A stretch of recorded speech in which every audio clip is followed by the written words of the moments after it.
Iran backed Houthi rebels ने Israel के Ben Gurion airport के नजदीक हाइपरसोनिक मिसाइल से हमला किया।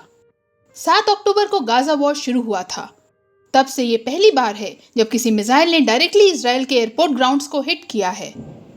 4 मई को इसराइल गाजा में मिलिट्री ऑपरेशंस को इंटेंसिफाई करने के लिए वोटिंग करने में लगा था कि तभी बेन गुरियन एयरपोर्ट के नजदीक बैलिस्टिक मिसाइल्स आके गिरी। किसी टेक्निकल इशू की वजह से इसराइल मिसाइल को इंटरसेप्ट करने में विफल हो गया। ये इसराइल के लिए काफी एम्बैरेसिंग था क्योंकि इस हमले ने ये एक्सपोज कर दिया कि इसराइल हाइपरसोनिक थ्रेट्स के लिए तैयार नहीं था। डिफेंस में इसी तरह के गैप्स को शत्रु एक्सप्लॉइट करता है।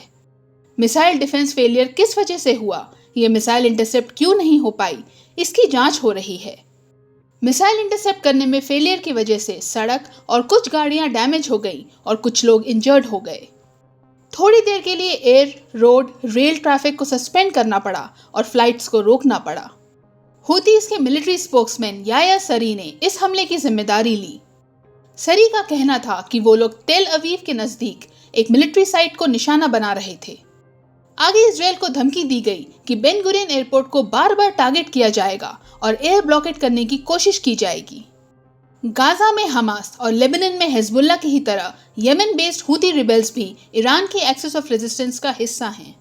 ये पैलेस्टीन के साथ सॉलिडारिटी दिखाते हुए गाजा वॉर की शुरुआत से इसराइल के ऊपर स्ट्राइक्स करते आए हैं। रेड सी में भी हूथीज हर उस शिप के ऊपर अटैक्स करते आए हैं जो उनके अनुसार किसी भी तरह से इसराइल से लिंक्ड है। इससे मैरीटाइम ट्रेड डिस्टर्ब हुआ है। रेड सी में हूथी अटैक्स पर लगाम लगा के मैरीटाइम ट्रेड को प्रोटेक्ट करने के लिए यूएस ऑपरेशन रफ राइडर के अंडर हूथी इंफ्रास्ट्रक्चर के ऊपर एयर स्ट्राइक्स कर रहा है। अपने एयरपोर्ट पर हुए मिसाइल अटैक के बाद इसराइल ने कहा है कि वो इसका स्ट्रॉन्ग रिस्पॉन्स देगा। इसराइल के अनुसार इस दुस्साहस की कीमत न केवल हूथीज को बल्कि उनके मास्टर ईरान को भी चुकानी पड़ेगी।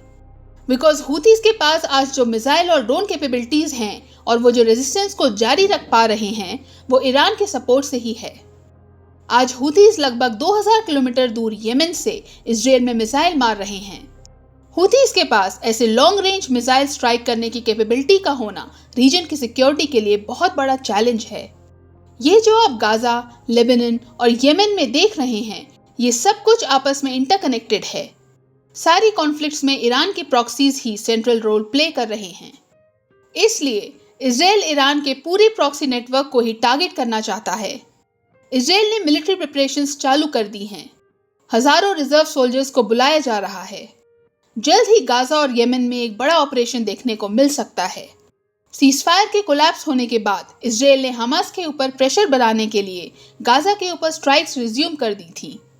इसराइल का सबसे महत्वपूर्ण एलाई यूएस हूथीज को टारगेट कर रहा है और अब हूथी मिसाइल अटैक के बाद इसराइल अपने ऑपरेशंस को इंटेंसिफाई कर देगा। अगर इस सब में यूएस और ईरान भी इन्वॉल्व हो जाते हैं तो एक ब्रॉडर रीजनल कॉन्फ्लिक्ट देखने को मिल सकती है।